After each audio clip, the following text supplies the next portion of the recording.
guys, welcome back to my channel. It's Brittany here with another video to help you guys live a happy, healthy, awesome life in a wheelchair. And today I'm back with Margaret. Hey guys! So we're gonna have a conversation about where she's been over the summer because we did a Monday with Margaret a long time ago, and then we were like, hey, we have her for the whole summer, and then she kind of just disappeared. So and then we didn't. So we'll have a conversation about where she's been. I am just editing this video and realizing that since there have been a lot of new people on my channel recently, a lot of you are probably wondering who the hell is Margaret. And so starting off this video with Margaret's back and not really giving an explanation of who she is was probably not the best idea. Margaret is a good friend of mine who is a quadriplegic that has been on this channel many times to show everybody all of the hacks she has come up with as a quadriplegic for living life independently.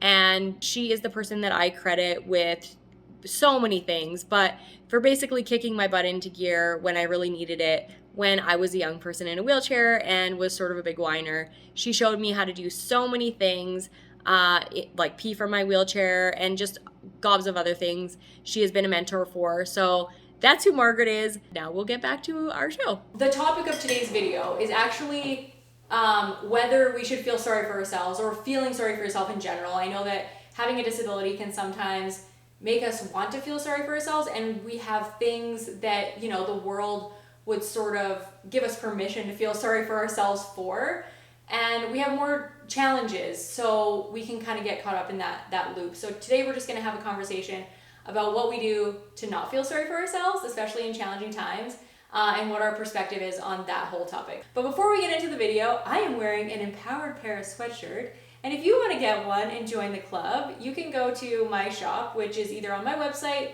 there's a little tab that says shop, or I will put the link in the description below. I have this sweatshirt that's just my Empowered Para brand, or I have one that says doer of hard things, because I got some shitty news recently, and I believe that in order to overcome things like that, we have to do hard things, and it's just a good mantra to be able to remind yourself that you're capable of doing hard things. So if you want either this or the other sweatshirt, you can go to my website, like I said, and grab one there. Let's give Margaret a chance to sort of explain, where have you been, Margaret? You know what? It's been a crazy short, I call it the whirlwind romance with cancer.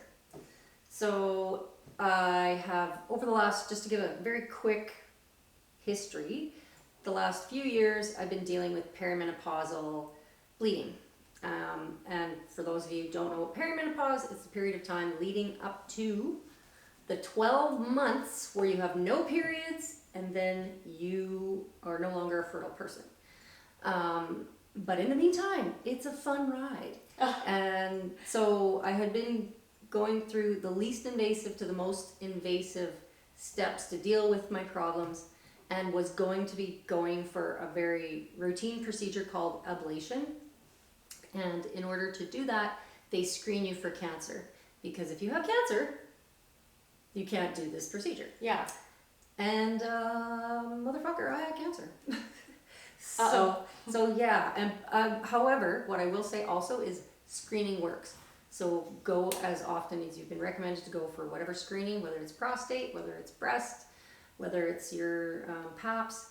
Do screening, because I was diagnosed with stage 1 cancer in mid-July, and between diagnosis and surgery it was 4 weeks, and that was a wild 4 weeks, which is where we'll probably get into a lot of the conversation about feeling sorry for yourself and being afraid.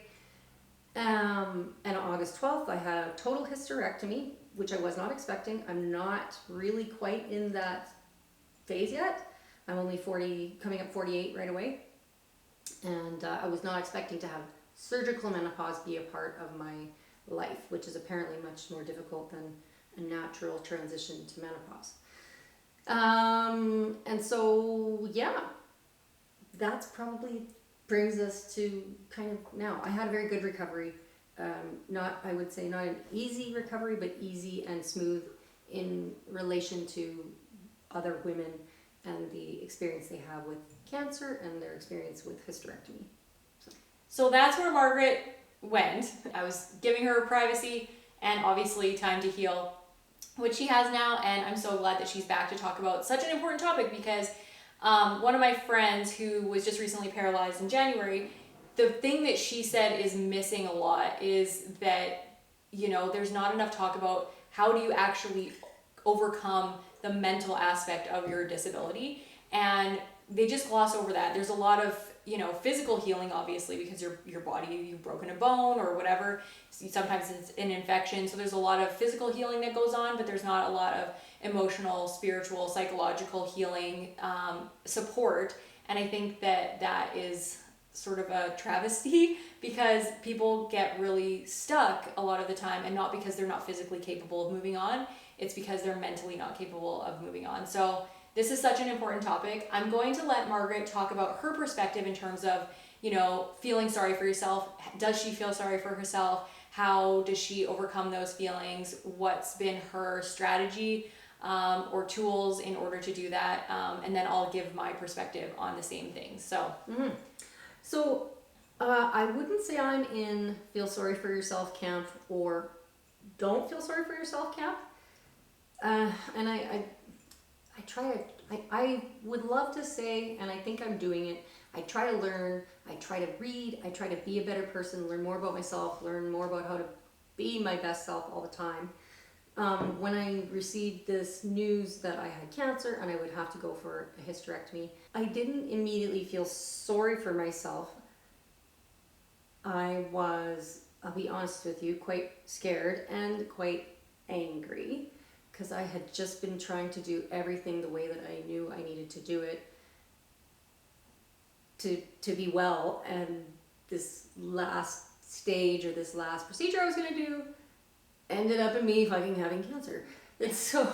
Yeah, you're like, okay. I am living the right, you're doing the right thing. Yeah, I'm getting another kick in the teeth. Yeah, and then you're just sort of like, well, just wait, we gotta trip you again, or, you know, knock you down. And doing the right things doesn't mean you won't get kicked in the teeth. Yeah, exactly. The probabilities are smaller, but it doesn't mean it's not gonna happen. Mm-hmm. There's no certainty there. So, one of the things that I set out to do right away was be as busy as possible, and to learn as much as I possibly could. And then within, I think, the first week, you dropped off a book to me that had things that were rational and logical, but I needed to be reminded of them in the moment. So right away, I glommed onto a bunch of things in there. I've always been viscerally drawn to physical activity. So that was a huge one. That was the first chapter in the book, physical activity. One of the other things was trusting your gut, which I had really forgotten about for a long, long time. And learning, you know, being an expert, learning as much as you can about your condition or your disease. Yeah, process. Not just being like a passenger on the ride, but like actively controlling, you know, your destiny to some degree. Which can go to some dark places. When you talk to Dr. Google, it can get a little dark. Totally. But also, what else was I going to do? Sit here with my thoughts. Yeah. I surrounded myself with a small group of people who were champions, and that's something I've always believed in. Yeah. And as I talked to as many people as I could about their experience with this, which was very, very small. Yeah. Just a couple people yeah. who had cancer, and also this type of cancer, and had paralysis. I started to build my plan. Going in with a plan was so invaluable, and having that plan supported by my medical team was invaluable. I put small winnable goals in place, so sub goals. Winnable, let's repeat that, everybody. Absolutely. Because if you put large, non-tangible goals, they're very hard to know whether you've achieved them. They're very hard to feel good about yourself if you don't know whether you've achieved your goals. So I'll send you the pictures because they're kind of funny. Yeah. My goals were sit up in bed, legs over the side of the bed, transfer board, transfer into my chair, which I'm mostly no transfer board transfer person. Self-cath, fart. Because they won't let you go home after abdominal surgery. Until you have a bowel movement or you should show, I got out of surgery at 2 o'clock, and at I think 9 p.m. I was like, I want to sit up. The healthcare aide said, do you want to go outside? And I said, I can go outside. Yeah. She She goes, Can I? Yeah. Yeah. They have a secure private garden, and it's called the Healing Garden. It is amazing. Yeah. It just changed my whole perspective on my journey. Not that I wasn't feeling some positivity, Yeah. but it was just a spiritual experience for me. Mm-hmm. My body fucking pulled through for me. Yeah. More than my brains did, because I was scared, very scared, even though I was trying to be positive and I was trying to be, purposeful and goal-oriented. I was still really scared. Yeah. But that was a big shift for me, that experience in the Healing Garden, taking all the things that I had, I'd gotten partway through reading in that book and just believing in myself. Yeah. And I had a friend who years ago gave me this Pura pendant, and it was she gave it to me on my 40th birthday, and it's a rose with its stem, and a rose with its stem is a symbol of strength and beauty, and that's always been important for me at times when I didn't feel beautiful or didn't feel very powerful. And this time, when she found out that I had cancer, she sent me do I have it? Yes, I do. It recently broke because I wear it all the time. She gave me another Pura pendant. It's a bracelet, and it's got a dandelion on it for stubbornness and perseverance. Oh my God, that's awesome. And once again, it's one of those things where I get a tactile reminder that I can do things. Yeah. I can do hard things. Yeah. Spray some Roundup on me, and I will still live. Yeah, exactly. So. If you guys don't believe in the power of the spoken word or symbols, things like that, you really should, because those things are tangible, reminders of things that you try to forget, or that your brain is just an organ. It's trying to protect you at all times, and it is like an asshole. It's like thoughts are assholes. Yeah, they're your brain's an asshole. Like it's not meant to be productive half the time unless you train it like a small child.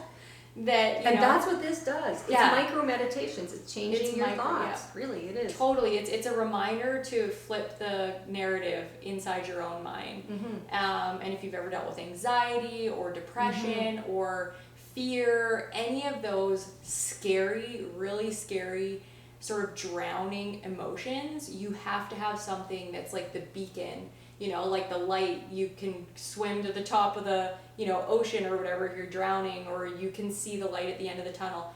They're beacons, and I cannot stress that enough. So if you're one of those people right now that's feeling sorry for yourself, please get yourself a beacon. You need something. I think I don't ever try and get rid of those feelings of sadness or feeling sorry for myself. I know that those are there and they're part of the human spirit. They're natural parts of your emotional state. At times, I try and shrink the sort of trajectory those emotions have over me. So I recently heard, and it's Dr. Joe Dispenza, and if you've watched one of my YouTube videos a couple videos ago, I was talking about what I've been doing just to stay positive after getting sort of some shitty news about my syrinx. I'll link to it up above. If you don't know what a syrinx is, you can go watch my other videos. But I had some shitty news about it. It got worse, and so I've been watching lots of Joe Dispenza, and he says if you have a negative emotional state for a short time, that's a mood. If you have it for a little longer, it's a disposition. If you have it a little longer, that's a personality trait. And the longer and longer it gets, that's when it becomes who you are. And if you can... That's a great perspective. It's amazing. And if you can shrink the effect or the timeline of the effect of those negative emotions, then that's when you find success and you overcome anxiety, and the fear doesn't last forever, and sadness isn't your disposition. It's just a thing that you have in a moment, and then the goal is to shrink the time that you feel those emotions and to increase the time that you feel positive, empowering emotions like joy, hope, all of those things. So, and think about it as like a void or a space between your heaviness and the rest of your good life. Exactly, and you're just making either the hole more shallow or the space less long. the darkness less dark, and you're still in it, but the dip is shorter. You get back to your regular life, and then you don't, you're not bound by those emotions more often than not, right? And I think society, right, like just in my perspective, gives so many of us permission to feel sorry for ourselves by feeling sorry for us. And for me, that was my life for 6 years when I was first paralyzed, because everybody felt sorry for me everywhere I looked. Everybody just like was so sorry that I was in a wheelchair. And because nobody was, saying, I feel sorry and you're going to be okay. Mm-hmm. They were just the feel sorry part. Then I could make a lot of excuses and feel more sorry for myself. So you kind of have to like get over that perspective, I guess, on your own, because there are some people. There are some people that are that constant. I'm sure your husband does it for you every once in a while. My husband does it for me, where he's like, okay, that's enough. It's enough today. This is your life, and My husband does it all the time. Yeah. Not just a little. Yeah, my husband does it all the time too. If I'm like bitching and moaning about able-bodied people, he's like, you know what? It's not our fault that we're able-bodied, and it's not our fault that you're not. So let's stop, trying to be grumpy at other people and feel sorry for yourself and blah, blah, blah. So there are some people that will hold you accountable, but the majority of the people won't, I think. The majority of society excuses our emotions as normal because they see why we have them. Mm-hmm. And so I think you have to hold yourself accountable to a higher standard if you don't want to feel sorry for yourself, which is a really hard thing to do. Mm-hmm. It's a really hard thing to do. And like Margaret says, you have to have like that one foot in front of the other kind of mindset where you're not thinking about, where is that time that I'm going to be extremely happy, never going to feel sad, because that's unrealistic. You're just going, okay, what is it that I actually have to do this morning? Sometimes it's like this hour or this minute. Sometimes it's that short, and you just go like, what is it that I could do or have to do in order to improve my emotional state right now?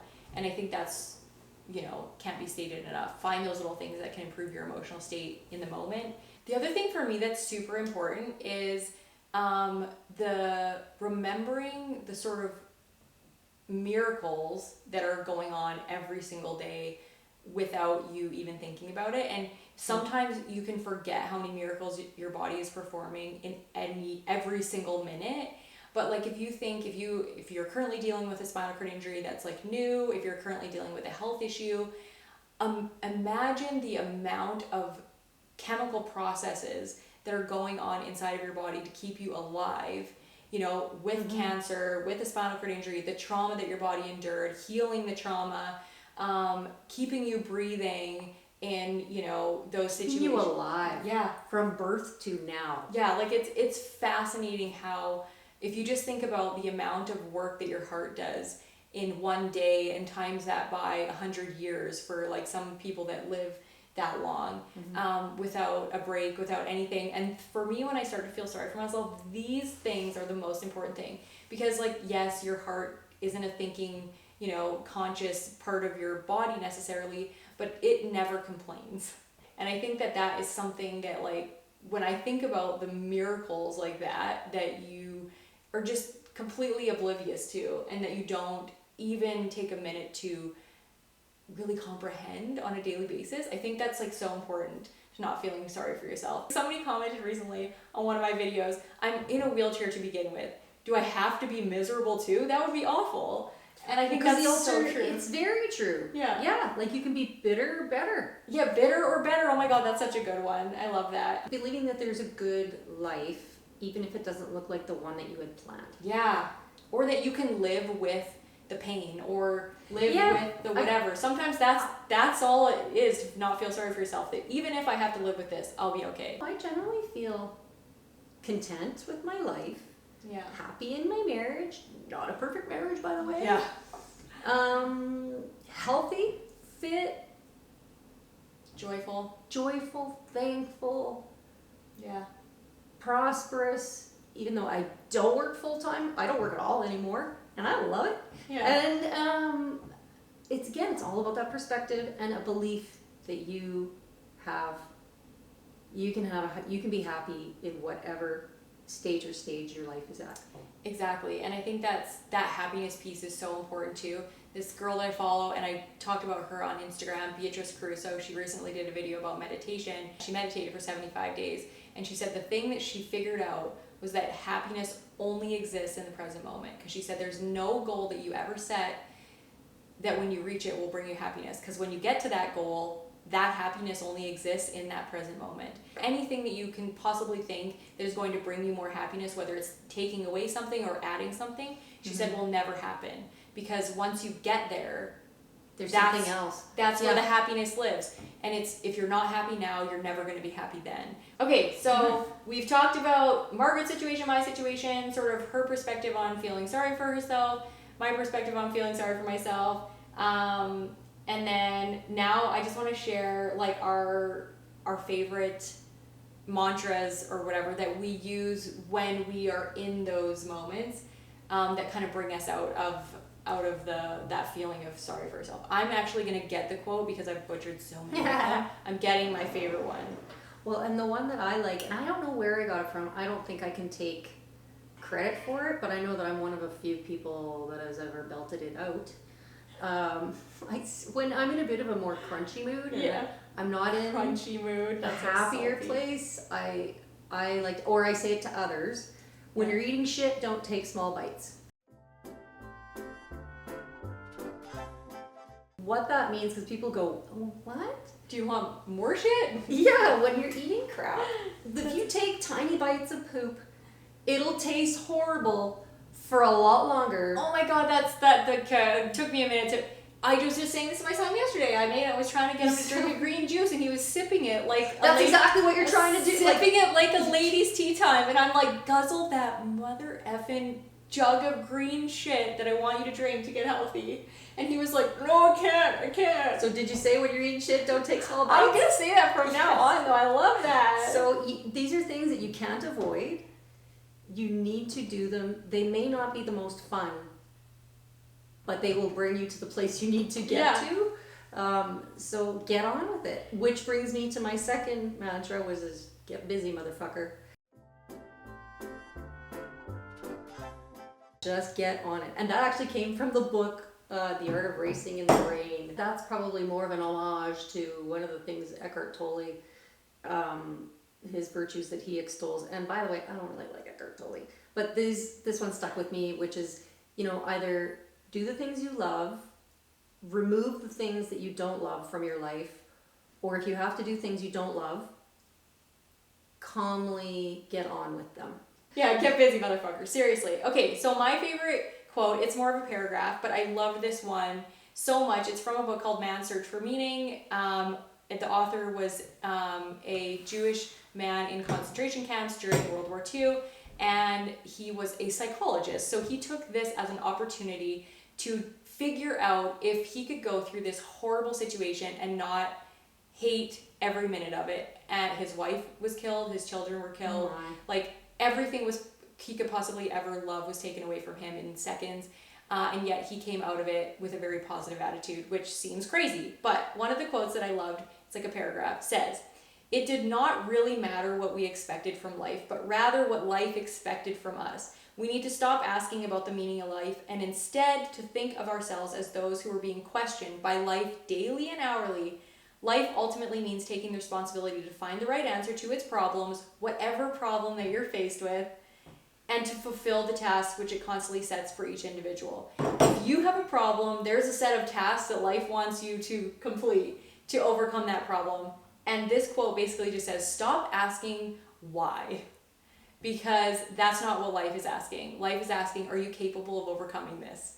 And you get to decide what that answer is. So we all get to decide what that answer is. But I love that paragraph, and I loved your mantras. They're so simple and great. I've got a few meditative ones, and one that you actually gave me, which has been really powerful. Not more recently, like in the last few weeks, but I still have it pop up twice a day for me. And it is, you are powerful and your body is a miracle. Hang on, I'm gonna make sure this doesn't stop recording. And I can stop crying. Okay, keep going. Margaret's not gonna cry. Yeah, you're whole, you are happy, you are healed.